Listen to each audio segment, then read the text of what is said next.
available to take your call. Please leave a message after the tone. Du bist der große Peter Rehfeld, der Perfekte, der da alles kann, weil du der Peter Rehfeld bist.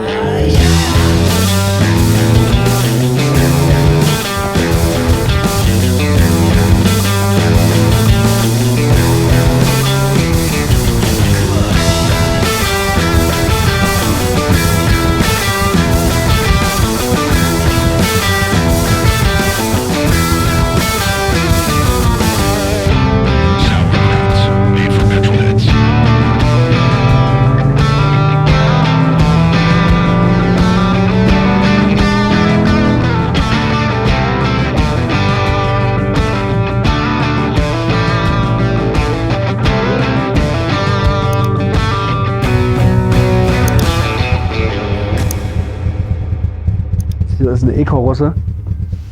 Also es war damals es gab ja E-Karossen zu kaufen und die hat der Vater damals gekauft und hatte wahrscheinlich schon einen Rahmen oder irgendwas.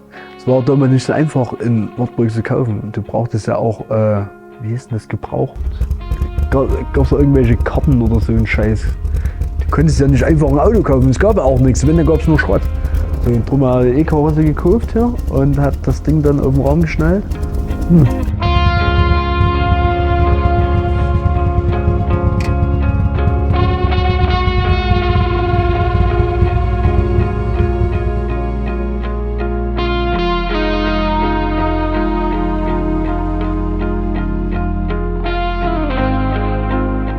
Zu dem Auto bin ich gekommen durch meinen Vater. Das ist ein ehemaliges Firmenfahrzeug von ihm. Und die Firma besteht auch bis heute, also da arbeite ich auch mit. Und das Auto stand ungefähr 20, 25 Jahre bei meinem Vater im Lagerhaus. Und dann habe ich ihn geborgen und nach meinen Vorstellungen umgebaut, sagen wir es mal so. Und ja, wie gesagt, Technik alles neu gemacht. Die Geschichte dahinter ist halt cool, ehemaliges Firmenfahrzeug bei uns aus der Firma. Und ja, wie gesagt, einmal Technik neu gemacht, ansonsten Lack und alles Patina und Original gelassen halt. Sauerkrauts Classics. Hier findest du das Beste aus 10 Jahren Sauerkrauts Geschichte. Finde jetzt dein Lieblingsstück und bestell es dir noch heute. Und wie immer gilt, liken, abonnieren und kommentieren.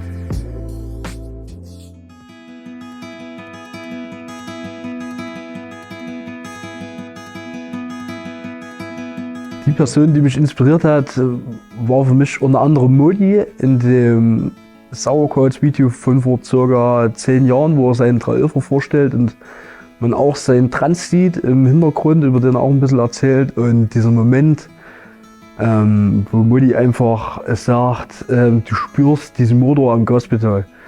Und für mich ist das meistens so, wenn ich mein Wartburg aus der Winterpause hole und ich fahre damit und gebe Gas und diese ersten Momente wieder mit dem Auto, wenn man es monatelang nicht gefahren hat, das ist einfach unbeschreiblich. Ich kriege da manchmal auch Gänsehaut. Und da muss ich immer an Modi seine Worte denken, du spürst diesen Motor am Gaspedal. Und genauso ist es, du fühlst das einfach. Das ist einfach, ein Wartburg fahren ist einfach ein unbeschreiblich geiles Gefühl.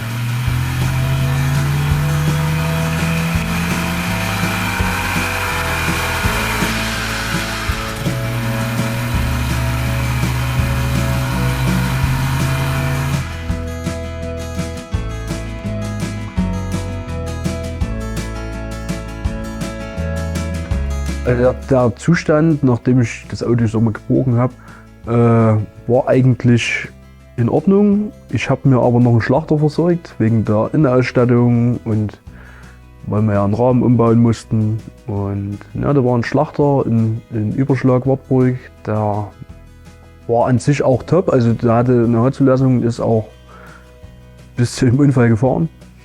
Ja, und da hatte die Innenausstattung drin, die beige. Und den habe ich gekauft. Dann haben wir den Rahmen genommen, umgebaut und Lenkstockschaltung habe ich übernommen von dem Auto, Motor, Getriebe und ja, das war's. Ja. Also der Zustand, wo ich das Auto geborgen habe, war eigentlich relativ gut vom Lack her und alles. Und über die Jahre jetzt, naja, also ich meine, klar, hat ein paar Gebrauchsspuren, wurde halt auch damals benutzt, ne, aber das ist halt ein Patina-Auto.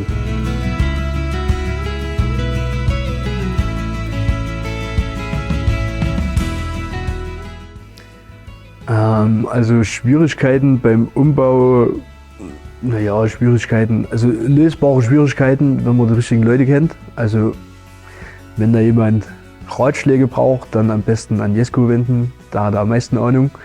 Und ja, also wie gesagt, der Rahmen ist halt umgebaut, dass er überhaupt so tief geht.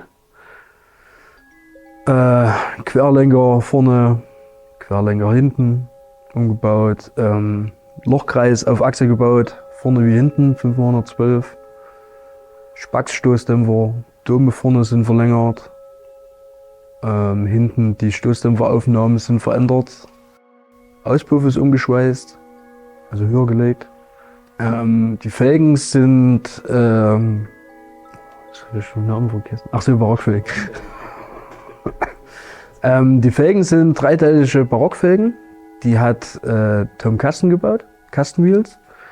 Das sind 14er gewesen. Die sind auf 16 Zoll hochgeschüsselt. Und ja, Dreiteiler halt. Das ist eine 8,75 x 16.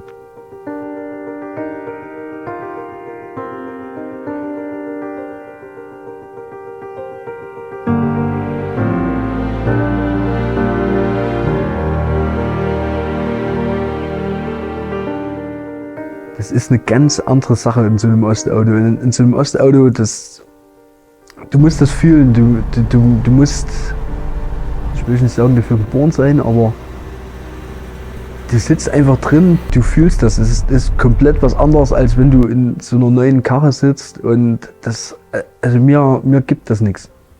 Also ich stehe schon immer auf alte Autos und in so einem neuen Auto, es ist mal schön für weite Strecken, ja, aber mit dem Wartburg fahre ich auch alles auf Achse. Das ist mega angenehm, es ist ein mega entspanntes Reisen, auch trotz der Tieferlegung.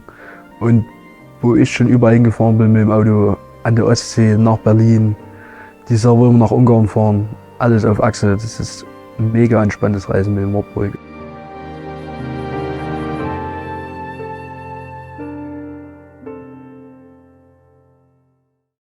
Also in Wartburg ist so tiefer zu legen wie der hier, also man kann in Wartburg tiefer legen, ja, das kann man machen und man hat hinten raus dann halt Probleme, weil es nicht richtig funktioniert. Aber wenn man den jetzt so tief fahren will, wie der jetzt ist, muss man schon einige Umbaumaßnahmen machen, damit das am Ende auch richtig funktioniert. Und das funktioniert hier sehr gut. Ich fahre das Auto seit 2019, habe ich ungefähr 40.000 Kilometer gefahren.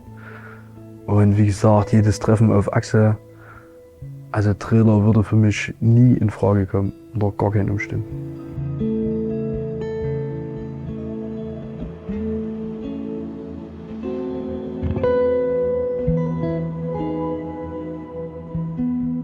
Ja, also tatsächlich wollte ich eigentlich nie einen Tourist, ich wollte immer eine Limousine, also ich wollte schon immer einen Wartburg, es ist erst dann ein Trabant geworden. Ja, aber dann hat sich halt der Tourist angeboten und der Tourist ist an für sich von Wartburg-Modell im Gegensatz zur Limousine schon der schönere, weil du mehr Platz hast. Aber für mich ist optisch gesehen die Limousine das schönere Modell.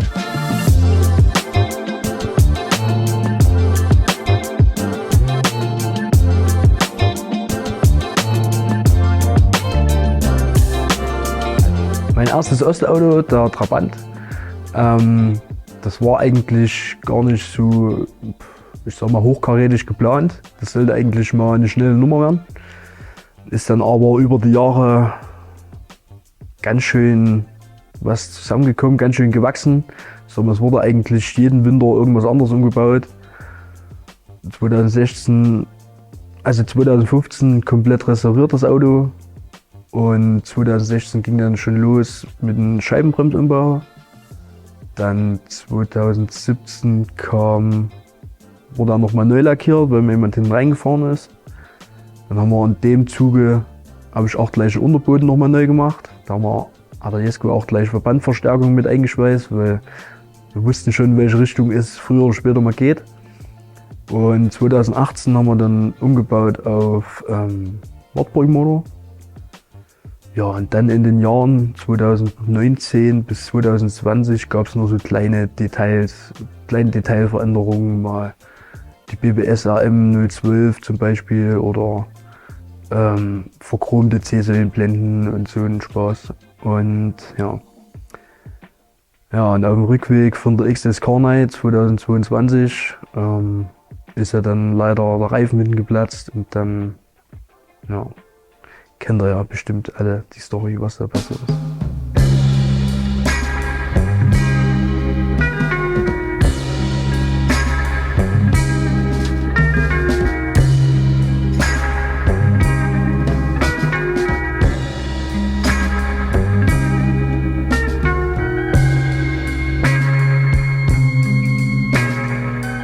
Ja, und wie ihr gesehen habt, stehen ja auch noch andere Projekte rum, angefangene und auch abgeschlossene.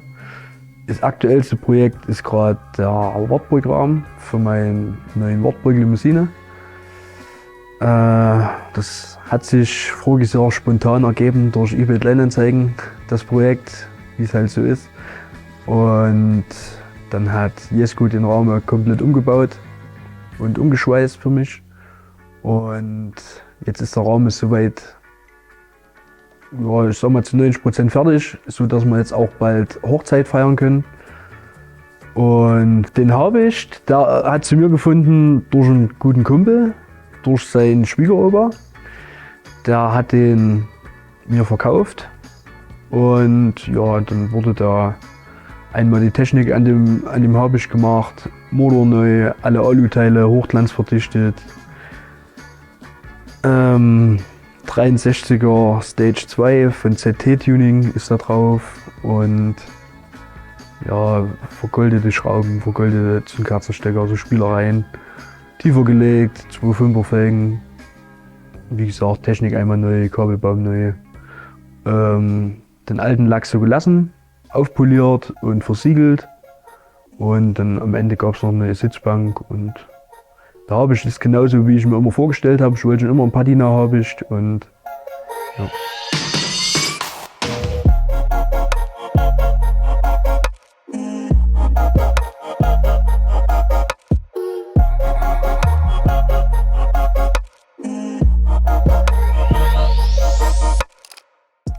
Die S51, die habe ich damals mit 14, 15 mit meinem Bruder zusammen aufgebaut. Da war das Moped noch rot-schwarz. Dann habe ich das gefahren im Alltag, also wo ich noch keinen Autoführerschein hatte, in der Berufsschule und alles.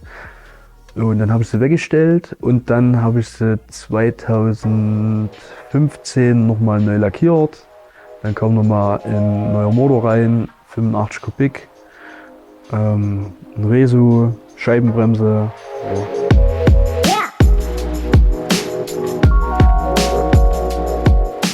Ja. Zu dem Simson Star kam ich mal wieder durch Kleinanzeigen im Jahr 2016. Bin ich mit Jesko losgefahren, das weiß ich noch genau, das war in Weida. Und da gab es für 500 € den Star, was damals schon ein Top-Preis war. Und gesehen, sofort verliebt. Ich wollte auch schon immer einen Star und mega Patina. Ja, haben wir das Ding mitgenommen und dann Technik einmal neu gemacht. Lack komplett mit Ovatrol versiegelt. Motor neu gemacht. Die ganzen Aluteile wieder alle hochglanzverdichtet. Vorne 2,15er Felge, hinten 2,5er Felge. Und am Ende kam noch ein Reso ran von Resonance Pipes.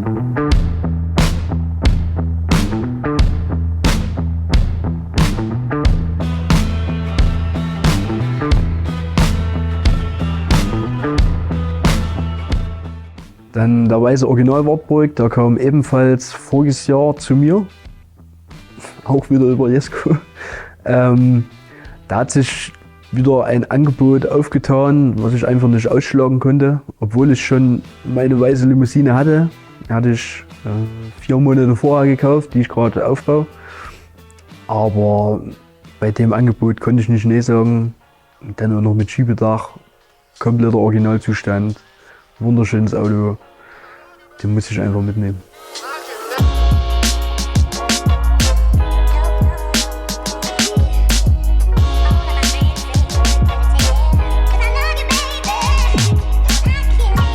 Also das Audi 80 Cabrio begleitet mich auch schon sehr lange, seit meinem 20. Lebensjahr. Da war ich natürlich damals auch mega stolz, mit 20 so ein Audi zu fahren. Immerhin 2.6er V6. Ja, da ist über die Jahre auch schon recht viel dran passiert. Abgasanlage, Fahrwerk, größere Felgen, Car-Heavy-Ausbau und diverse Kleinigkeiten, sagen wir mal so. Und es ist auch ein Auto, von dem kann ich mich auch nicht trennen, weil da hängen auch so viele Erinnerungen und schöne Momente dran. Da das damals auch mein Alltagsauto war, das kann ich einfach nicht hergeben.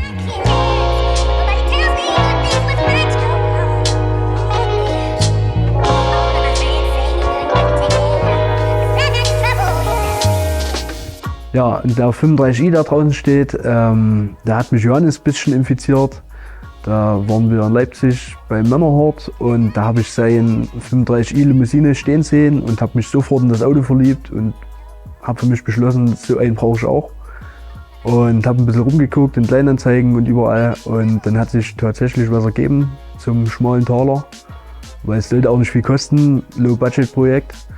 Und ja, es soll meine Daily werden und habe ich Achsen rausgemacht, vorne, hinten und zum Strahlen geschafft und schwarz machen und Unterboden neu, ganze Technik, alles neu gemacht. In dem Zuge gekommen und gleich noch ein Gewindefahrwerk rein und 16 Zoll RH Classic Felgen.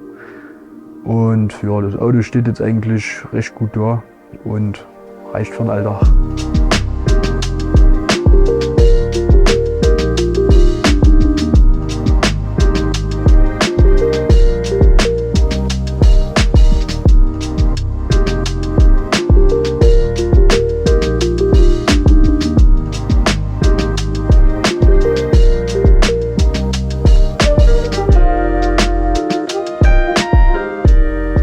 Also ich möchte mir eigentlich nichts mehr kaufen, weil ich habe schon genug Schrott rumstehen, sagen wir mal so. Also meine nächsten Projekte werden definitiv dieses Jahr der 353 Limousine werden.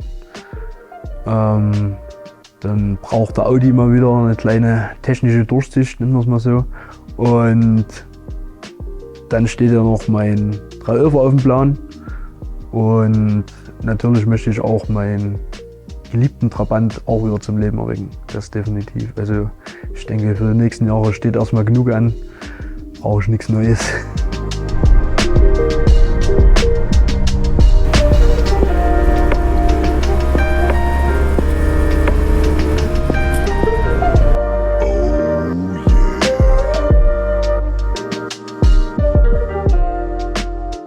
Ein ganz großer Dank geht raus an meinen Freund Jesko, der seit 2015 hinter mir steht, der mich überhaupt in die Ostszene mit reingebracht hat, der für mich die Umbauten auch gemacht hat, die ich nicht umsetzen kann. Schweißarbeiten, ganz viele am Trabant, an Wartburgs und ja, wir halten einfach zusammen, das seit Jahren und ich denke, wir sind ein gutes Team und ohne ihn wären meine Autos nicht so, wie sie sind und ich wäre auch jetzt nicht da, wo ich jetzt bin.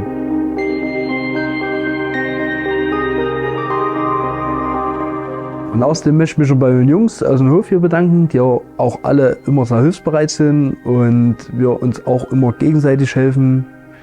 Danke Steve, Alex, Christian, Max und natürlich auch an meinen Kumpel Martin.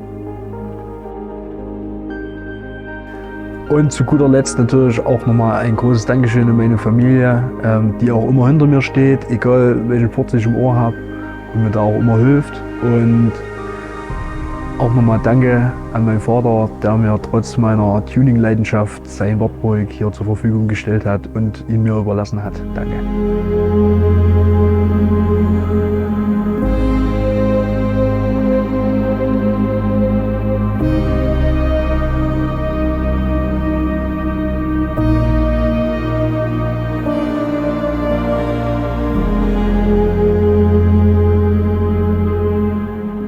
Vielen Dank fürs Zuschauen. Ich hoffe, euch hat das Video gefallen. Wenn ja, dann lasst mal ein Like da und abonniert den Kanal von Sauerkrauts. Und wenn ihr noch Fragen zu meinen Projekten habt, dann könnt ihr die gerne in die Kommentare schreiben. Ich werde sie euch dann beantworten. Ja, danke und Glück auf. Euer großer Peter Rehfeld.